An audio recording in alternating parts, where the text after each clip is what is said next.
RJ, pal, what on earth are you doing? No, pal, just painting grass. So, today's job, we're going to try and paint grass. Don't know why. I saw some guys do it on Instagram and I wanted to give it a go.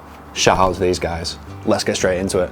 I don't even know where to start. So the plan is, get some AstroTurf, paint McElroy. He's just won the Masters, so it's a perfect time to get this painting done and then frame it afterwards. Just getting some AstroTurf. No one sells it and I want 2 different shades. Come to the retail world, try and get some different AstroTurf, and then hopefully, fingers crossed, be able to get some and start the painting tomorrow. Can't find none.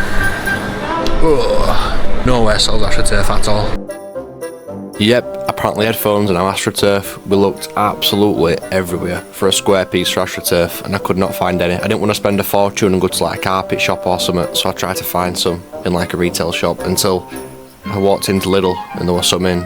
So yeah, a bit of a weird one. And then the next day I found some in a garden centre.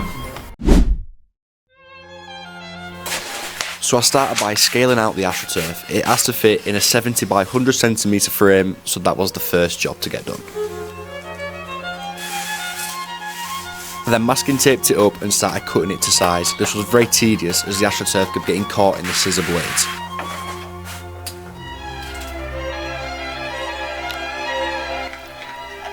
I then drew out a stencil and laid it on top of the AstroTurf. This is so much easier as I can find the structure of whereabouts I'm painting next.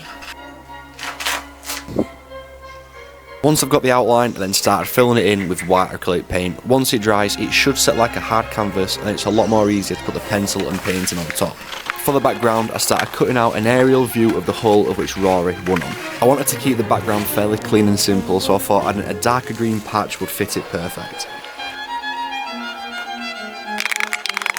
I then started spray painting it from the sidewards in so no overspray would go underneath the painting and onto the white base. I then removed the covers and started adding any of the details that needed putting on. I then moved the AstroTurf inside to paint. I had to carve out the outlines and then base it all black, so I had a silhouette of where I started to paint afterwards. I then mixed a grayscale colour palette and started applying the paint from light to dark. I always do this as you can find the structure of the face a lot more easier. I then add the details on afterwards and then also move on to his hair, hands and also his trophy. Drop a comment down below as well who you would like me to paint next. I'm going to be doing a series where I paint different sports and different niches. I really appreciate you watching to the end of this video and I cannot wait to show you the end reveal. I present Rory McIlroy on AstroTurf.